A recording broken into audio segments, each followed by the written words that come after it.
Hello student, आप लोग कैसे हैं। आज हम लोग पढ़ेंगे प्रकाश का परावर्तन, जिसको इंग्लिश में रिफ्लेक्शन ऑफ लाइट कहते हैं। ठीक है, तो प्रकाश क्या होता है उसके बारे में पहले हम लोग जान लेते हैं। प्रकाश को इंग्लिश में लाइट कहते हैं। ठीक है, प्रकाश का इंग्लिश लाइट होता है। प्रकाश होता क्या है? प्रकाश एक देखने का माध्यम होता है जिसकी सहायता से हम लोग किसी भी वस्तु को आसानी से देख पाते हैं। ठीक है, प्रकाश एक देखने का माध्यम होता है जिसकी सहायता से किसी भी वस्तु को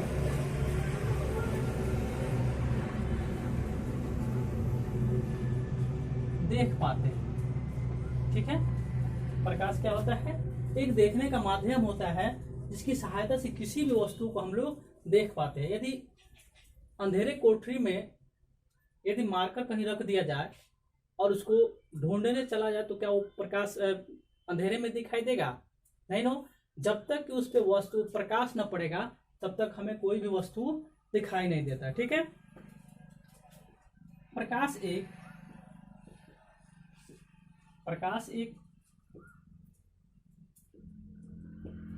ऊर्जा है।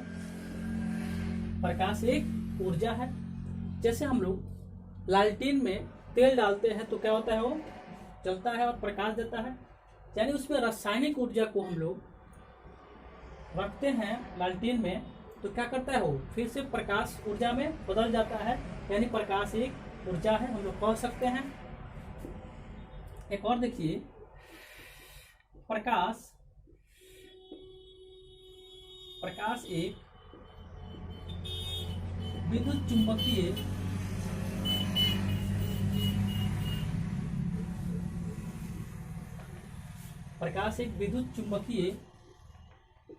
तरंग है।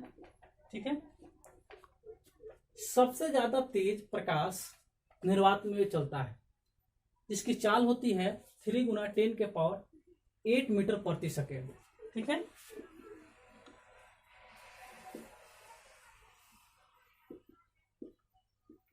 निर्वात में प्रकाश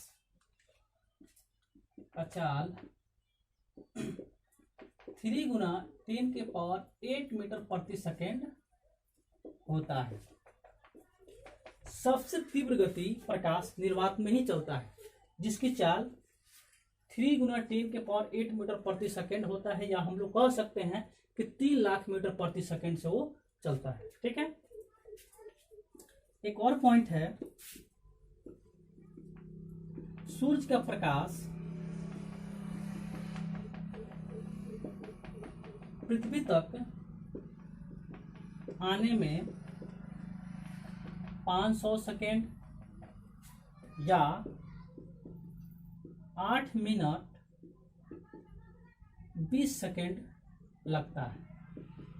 ठीक है, सूरज का प्रकाश पृथ्वी तक आने में उसको 500 सेकेंड लगता है या 8 मिनट 20 सेकेंड लगता है। हम लोग कह सकते हैं कि सूरज का प्रकाश पृथ्वी तक आने में कितना समय लगता है, तो 8 मिनट 20 सेकेंड लगता है। ठीक है, अब उसके बाद हम लोग जानेंगे प्रकाश स्रोत के बारे में। ठीक है, कि प्रकाश स्रोत क्या है। प्रकाश स्रोत जिस पदार्थ से प्रकाश निकलता है उसे प्रकाश स्रोत कहते हैं, या जिस पदार्थ से प्रकाश प्राप्त होता है उसे प्रकाश स्रोत कहते हैं। डेफिनेशन लिख लो। जिस पदार्थ से प्रकाश निकलता है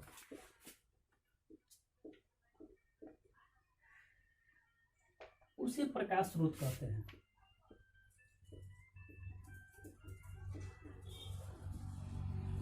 ठीक है, जिस पदार्थ से प्रकाश निकलता है उसे प्रकाश स्रोत कहते हैं। जैसे सूरज हो गया, तारे हो गए, लालटेन, ठीक है, बल्ब, ये सभी क्या है, प्रकाश स्रोत है जिससे क्या होता है, प्रकाश निकलता है।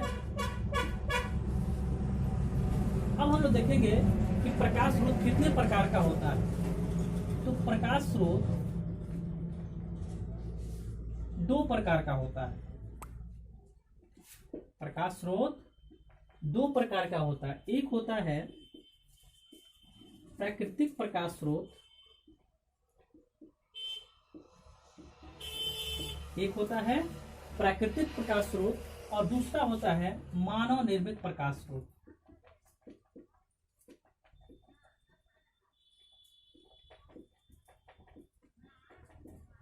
ठीक है, एक होता है प्राकृतिक प्रकाश स्रोत और दूसरा क्या होता है, मानव निर्मित प्रकाश स्रोत। तो प्राकृतिक प्रकाश स्रोत जैसे सूर्य हो गया, तारा हो गया या तारे, या हम लोग कह सकते हैं जुगनू। ठीक है, सूर्य, तारे और जुगनू मानव निर्मित प्रकाश स्रोत क्या है, जो मानव द्वारा बनाया गया हो उसे मानव निर्मित प्रकाश स्रोत कहते हैं। जैसे लैंप हो गया, लालटेन हो गया, ठीक है, बल्ब हो गया, ईटीसी बहुत से है। मानव निर्मित प्रकाश स्रोत क्या है, मानव द्वारा बनाए गए पदार्थ यानी प्रकाश स्रोत को मानव निर्मित प्रकाश स्रोत कहते हैं। जैसे लैंप, लालटेन, बल्ब, ईटीसी। ठीक है, इसको मिटा देते, आगे चलते अब हम लोग अगला पॉइंट को देखते हैं। किरण, किरण को इंग्लिश में रे कहते हैं। किरण को इंग्लिश में क्या कहते हैं, रे। किरण क्या होता है,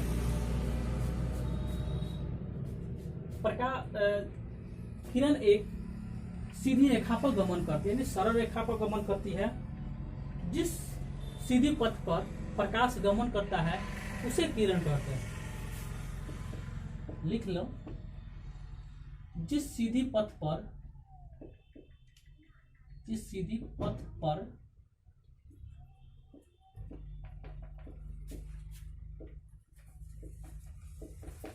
प्रकाश गमन करता है उसे किरण कहते हैं। किरण कहते हैं। किरण को हम लोग एरो यानी एरो के चिन्ह से हम लोग क्या करते हैं, दर्शाते हैं। जिस सीधी पथ पर प्रकाश गमन करता है उसे किरण कहते हैं। ठीक है, और उसको दर्शाते कैसे है, तो एरो का चिन्ह से दर्शा देते हैं। उसके बाद आता है प्रकाश पुंज। इसको इंग्लिश में बीम ऑफ लाइट कहते हैं। ठीक है, प्रकाश पुंज क्या होता है, इसका इंग्लिश बीम ऑफ लाइट होता है। प्रकाश पुंज, किरणों के समूह को प्रकाश पुंज कहते हैं। किरणों के समूह को प्रकाश पुंज कहते हैं। किरणों के समूह को प्रकाश पुंज कहते हैं। ठीक है, समझ में आ रहा है ना कि प्रकाश पुंज किसे कहेंगे, तो किरणों के समूह को प्रकाश पुंज कहते हैं। ठीक है, प्रकाश पुंज 3 प्रकार का होता है। प्रकाश पुंज 3 प्रकार का होता है। पहला होता है अभिसारी प्रकाश पुंज, दूसरा होता है अपसारी प्रकाश पुंज। ठीक है, और तीसरा होता है समानांतर प्रकाश पुंज।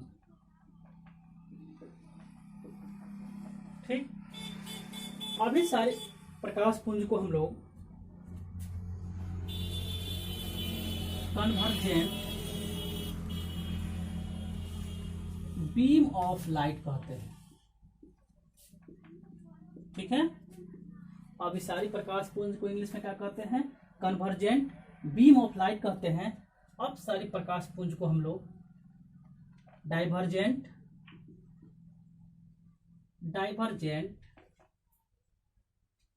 बीम ऑफ लाइट, ठीक है। अपसारी प्रकाश पुंज को इंग्लिश में क्या कहते हैं? Divergent beam of light. और समानांतर प्रकाश पुंज को पैरेलल बीम ऑफ लाइट कहते हैं, ठीक है। अभी सारी प्रकाश पुंज क्या होता है कि दूर दूर से किरणें आकर जब एक बिंदु पर डाइवर्ज हो जाती है, नहीं सॉरी कन्वर्जेंट हो जाती है, यानी मिल जाती है, उसे अभिसारी प्रकाश पुंज कहते हैं। दिखाई दे रहा ना? अब सारी प्रकाश पुंज क्या होता है? जब एक बिंदु से प्रकाश से किरणें चारों ओर छितरा जाती है, यानी फैल जाती है, उसे अपसारी प्रकाश पुंज कहते हैं, ठीक है। समानांतर प्रकाश पुंज क्या होता है? यानी दूर दूर से किरणें आकर जब एक सीधी रेखा में, यानी सीधी किरणें सीधी रेखा में गमन करती है, उसे समानांतर प्रकाश पुंज कहते हैं, ठीक। अब हम लोग आगे पढ़ेंगे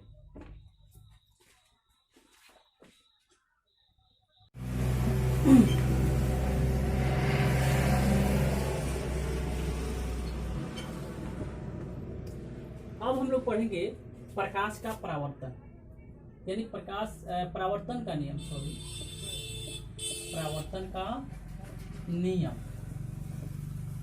इसको इंग्लिश में बोलते हैं लॉ ऑफ रिफ्लेक्शन।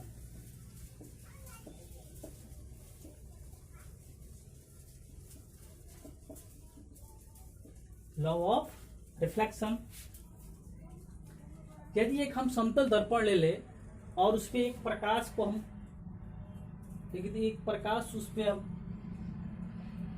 उस समतल दर्पण पर रखें, प्रकाश को यदि लाइट पा रहे, तो फिर से प्रकाश वहां से क्या होगा? रिफ्लेक्ट होकर चला जाता है। जैसे यहाँ पे एक समतल दर्पण ले लिए हैं, ठीक है, और यहां से एक प्रकाश दे रहे हैं, ठीक है, यहां से एक प्रकाश दिए और इस बिंदु पे आकर फिर यहां से लौट जाता है, ठीक है। तो जो प्रकाश यानी प्रकाश स्रोत से जो किरणें आती है उसे आपतित किरण कहते हैं, ठीक है। जो प्रकाश स्रोत से किरणें आती है उसे आपतित किरण कहते हैं, और जिस बिंदु पर आकर मिलती है उसे आपतन बिंदु कहते हैं, ठीक है। जिस बिंदु पर आकर मिलती है उसे आपतन बिंदु कहते हैं, और आपतन बिंदु से फिर जब लौट जाती है उसे परावर्तन किरण कहते हैं, ठीक है। प्रकाश स्रोत से आने वाली किरणें आपतित किरण कहलाती है, और जिस बिंदु पर आकर मिलती हैं उसे आपतन बिंदु कहते हैं, और आपतन बिंदु से किरणें लौट जाती है उसे परावर्तन किरण कहते हैं, ठीक है। और बीच में एक अभिलंब रहता है, ठीक है, और यहाँ पे कोण बनता है, ठीक है। तो आपतन किरण की ओर जो कोण बना है उसे आपतन कोण कहेंगे, और जो परावर्तन किरण की ओर कोण बना है उसे परावर्तन कोण कहते हैं, ठीक है। इसको आई से दर्शाते हैं, इसको आर से दर्शाते हैं, ठीक है। इसे आपतन कोण कहेंगे और इसको परावर्तन कोण कहेंगे, ठीक है। सबका डेफिनेशन लिख सकते हैं ना आप लोग? आपतन किरण किसे कहते हैं? आपतन बिंदु। परावर्तन किरण किसे कहते हैं? ठीक है। आपतन किरण किसे कहते हैं? प्रकाश स्रोत से आने वाली किरणों को आपतन किरण कहते हैं, और आपतन किरण जिस बिंदु पर आकर मिलती है उसे आपतन बिंदु कहते हैं। फिर आपतन बिंदु से लौट कर जाने वाली किरणों को परावर्तन किरण कहते हैं। ठीक है, सबका डेफिनेशन आप लोग लिख लीजिएगा। चले अब हम लोग पढ़ेंगे परावर्तन के नियम। ठीक है, परावर्तन का नियम तो पढ़े, लेकिन परावर्तन के नियम कितने होते हैं? तो परावर्तन के नियम 2 होते हैं। ठीक है, यहां पर हम लोग लिखेंगे प्रकाश का परावर्तन का नियम। प्रकाश के परावर्तन का नियम कितना होता है? तो 2 होता है। पहला होता है कि आपतित किरण हमेशा आप यहां पर लिखते हैं, आपतित कोण हमेशा परावर्तन कोण के बराबर होता है। आपतित कोण हमेशा परावर्तन कोण के बराबर होता है। ठीक है, आपतित कोण हमेशा क्या होता है? परावर्तन कोण के बराबर होता है। यानी हम लोग लिख सकते हैं कोण I बराबर कोण R। ठीक है, फिर दूसरा नियम है कि आपतित किरण, परावर्तित किरण तथा आपतन बिंदु पर डाला गया लंब तीनों एक ही तल में होता है। ठीक है, यहां पे लिखेंगे दूसरा का नियम में आपतित किरण, ठीक है, उसके बाद परावर्तित किरण, परावर्तित किरण लिखना, परावर्तित किरण परावर्तन कोण है। ठीक है, आपतित किरण, परावर्तित किरण तथा आपतन बिंदु पर डाला गया लंब, आपतन बिंदु पर डाला गया लंब तीनों एक ही तल में होता है। तीनों एक ही तल में होता है। ठीक है, तो दूसरा नियम क्या कहता है? आपतित किरण, परावर्तित किरण तथा आपतन बिंदु पर डाला गया लंब तीनों क्या होता है? एक ही तल में होता है। ठीक है,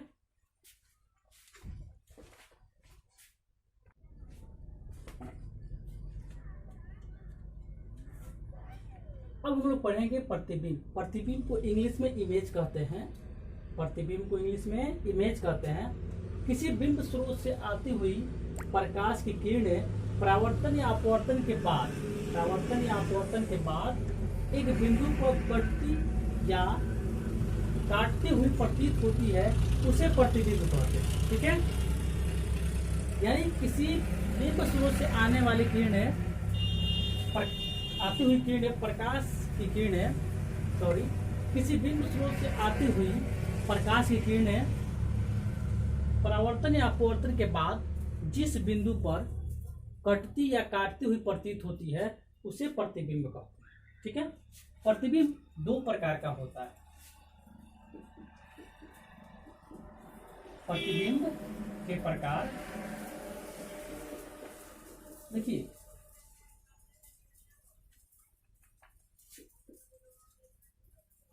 प्रतिबिंब 2 प्रकार का होता है। एक होता है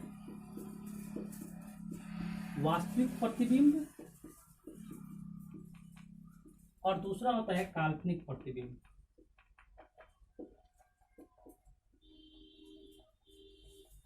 ठीक है, पहला होता है वास्तविक प्रतिबिंब और दूसरा होता है काल्पनिक प्रतिबिंब। अब हम लोग देखेंगे कि वास्तविक प्रतिबिंब किसे कहते हैं।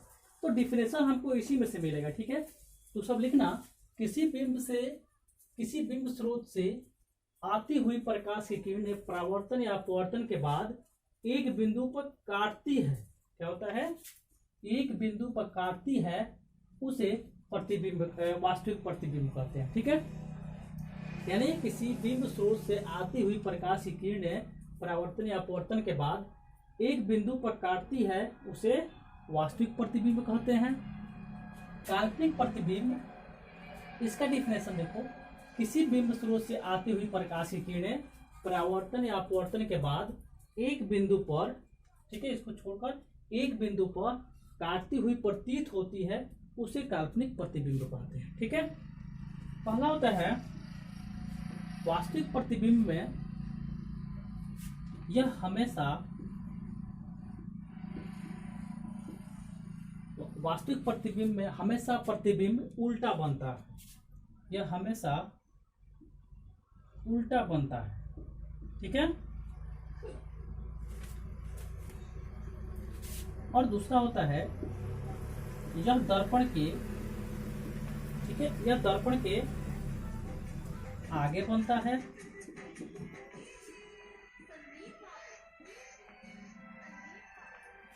वास्तविक प्रतिबिंब में प्रतिबिंब हमेशा क्या दर्पण के आगे बनता है। तीसरा में है इसे पर्दे पर प्राप्त किया जा सकता है, इसे पर्दे पर प्राप्त किया जा सकता है। ठीक है, चौथा इसका है यह वास्तविक कटान से बनता है।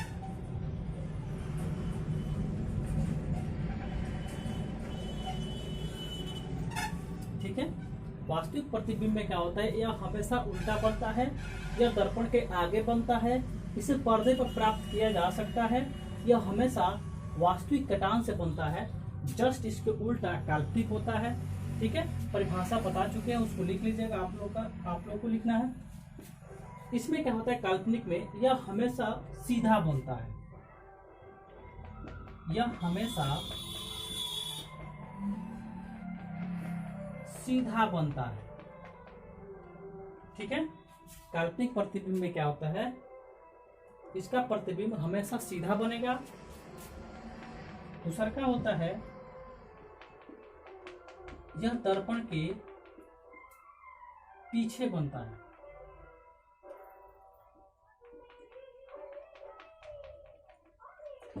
यह दर्पण के पीछे बनता है। तीसरा का नियम है इसे पर्दे पर प्राप्त नहीं किया जा सकता है।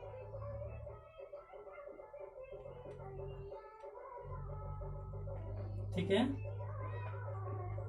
नहीं किया जा सकता है।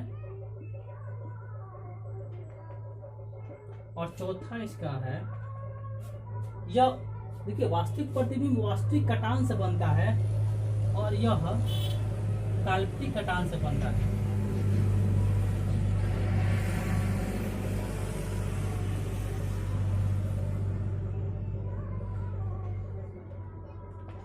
ठीक है, यदि क्वेश्चन में पूछा जाए, एग्जाम में पूछ दे कि वास्तविक प्रतिबिंब और काल्पनिक प्रतिबिंब में क्या अंतर है, तो ये सेम अगर लिख दिया जाए तो अच्छा नंबर मिलेगा। जैसे यहाँ पे यह हमेशा उल्टा बनता है, तो काल्पनिक प्रतिबिंब में क्या होगा, जस्ट इसके उल्टा, यह हमेशा सीधा बनता है। ठीक है, यह हमेशा दर्पण के आगे बनता है, यह दर्पण के पीछे बनता है।